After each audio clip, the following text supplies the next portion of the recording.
Okay, ಕೇಳಿಸ್ಕೊಳ್ಳಿ ಇವಾಗ. ನಾನು ಮೊನ್ನೆ ರಾಯಚೂರಿಗೆ ನಮ್ಮ ಫ್ರೆಂಡ್ ಮನೆಗೆ ಅಂತ ಹೋಗಿದ್ದೆ. ಆಮೇಲೆ ಹಂಗೆ ಸುತ್ತಾಡ್ಕೊಂಬರೋಣ ಅಂತ ಅಲ್ಲೇ ಸುತ್ತಮುತ್ತ ಗ್ರಾಮಾಂತರ ತಾಲೂಕಲ್ಲಿ ಒಂದು ಹಳ್ಳಿ ಮೇಲೆ ಹಂಗೆ ಹೋಗ್ತಾ ಇದ್ದೆ. ವಿಡಿಯೋ ಮಾಡೋಣ ಅಂತ ಇಳ್ಕೊಂಡ್ರೆ ಹಳ್ಳಿಯವರೆಲ್ಲ ಬಂದು ಅವ್ರ ಪ್ರಾಬ್ಲಮ್ನ ಹೇಳ್ಕೊಳಕ್ಕೆ ಸ್ಟಾರ್ಟ್ ಮಾಡಿಬಿಟ್ರು. ಅವ್ರು ಹೆಂಗಿದ್ರು ಅಂದರೆ, ಯಾರೋ ಒಬ್ಬ ನಮ್ಮ ಪ್ರಾಬ್ಲಮ್ನ ಕೇಳೋಕ್ಕಾದ್ರೂ ಬಂದಿದ್ದಾನೆ, ಯಾರೂ ಕೇಳೋರೇ ಇಲ್ಲ, ನಮಗೆ ಯಾರೂ ಕೇಳೋದೇ ಇಲ್ಲ, ಇವರಾದರೂ ಕೇಳ್ತಾರೇನೋ ಅಂತ. ನಾನು ಹೌದು ಅವ್ರಿಗೆ ಪ್ರಾಬ್ಲಮ್ ಇದೆಯಾ ಅಂತ ಎಲ್ಲದನ್ನೂ ಡಾಕ್ಯುಮೆಂಟ್ ಮಾಡಿದ್ದೀನಿ, ಎಲ್ಲರಿಗೂ ಇಂಟರ್ವ್ಯೂ ಮಾಡಿದ್ದೀನಿ.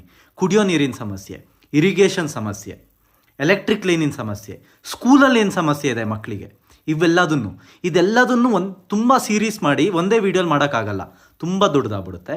ಇದೆಲ್ಲದನ್ನು ಒಂದೊಂದೇ ಸೀರೀಸ್ ಮಾಡಿ ಬಿಡ್ತಾ ಬರ್ತೀನಿ, ಪಾರ್ಟ್ 1, ಪಾರ್ಟ್ 2, ಪಾರ್ಟ್ 3 ಅಂತ. ದಯವಿಟ್ಟು ಎಲ್ಲರೂ ಫಾಲೋ ಮಾಡ್ಕೊಳ್ಳಿ, ಎಲ್ಲರಿಗೂ ಶೇರ್ ಮಾಡಿ. ಆ ಹಳ್ಳಿದು ಪ್ರಾಬ್ಲಮ್ನ ಸಾಲ್ವ್ ಮಾಡ್ಸೋಣ. ಹನಿ ಹನಿ ಗೂಡಿದರೆ ಹಳ್ಳ ಅನ್ನೋ ಥರನೇ ಎಲ್ಲ ಹಳ್ಳಿನೂ ಇದೇ ಥರ ಡಾಕ್ಯುಮೆಂಟ್ ಮಾಡಿ ಎಲ್ಲ ಹಳ್ಳಿನೂ ಸರಿ ಮಾಡ್ಸೋಣ. ಆವಾಗ ನಮ್ಮ ರಾಜ್ಯ ಡೆವಲಪ್ ಆಗೇ ಆಗುತ್ತೆ, ನಮ್ಮ ದೇಶ ಡೆವಲಪ್ ಆಗೇ ಆಗುತ್ತೆ. Thank you.